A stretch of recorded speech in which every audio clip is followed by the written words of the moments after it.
here with more in her very first interview since her son took the stand. Wendy Rittenhouse is with us. I'm sure this is a hard time for you and your family. I want to take this audience back to yesterday when your son was testifying and he had a tough time. Let me play this. I was cornered from in front of me with Mr. Ziminski, and there were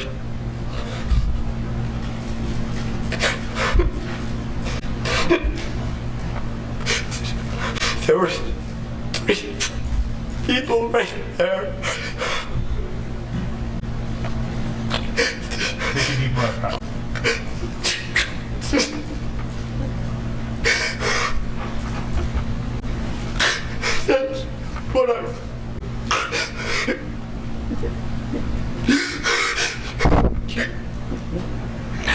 That's what I run. We're going to just take time for our break anyway. Wendy, I watched that. I'm a pretty good I read people pretty well. I've done it my whole life. And that seemed like a classic panic attack that we were witnessing on the stand. That's your son. How did that make you feel?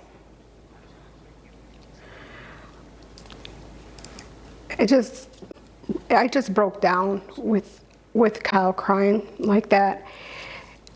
It made me feel heartbroken, sad, and I wanted to just go up there and just hug him and tell him it would be okay. When the then candidate, now President of the United States, and other elected officials that don't know anything about your son refer to him as a white supremacist, I have yet to see any evidence whatsoever that he is such a person.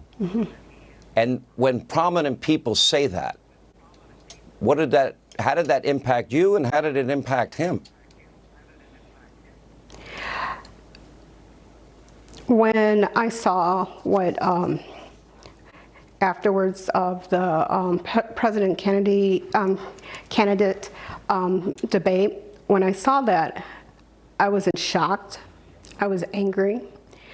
President Biden don't know my son whatsoever, and he's not a white supremacist. He's not a racist, and he did that for the votes. And I was so angry for a while at him, and what he did to my son, he defamed him.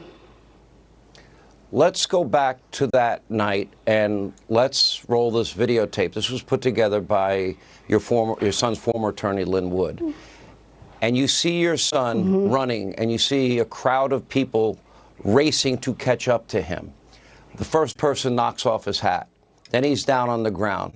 Then we've got this picture of an individual with his leg up, about to pound his leg into his face, into the cement. That was one of the shootings. What do you see there? I see this man trying to kick my son in the face. I was scared. I was frightened. I thought my son was going to die that night. When you see the tape and you've heard witnesses testify that he was trying to de-escalate the situation there, when you look at the tape, when you look at the witness testimony, and then the prosecution brings on their star witness who got shot by your son, and that star witness admitted on the stand under oath that he aimed a loaded gun at your son before your son shot him. That would seem to me a classic case of self-defense. Your thoughts? When I look at that video with that guy pointing a gun to my son's head, I thought he was going to die. This guy just pointed his gun at his head. And it took a long time to just to grasp on that he was alive. And knowing that he's with me, I'm grateful, and I'm relieved that he's okay, but he has a lot of healing to do because he does have nightmares from this. Let me ask you about the judge who has been extraordinarily harsh against the prosecution, that they're right on the borderline. They may be over the borderline. It better stop. I was astonished when you began your examination by commenting on post-arrest silence. It has been basic law in this country for 40, 50 years. I have no idea why you would do something like that. Don't get brazen with me. You knew very well attorneys can't go into these types of areas. Do you think your son has received a fair trial? The judge is very fair.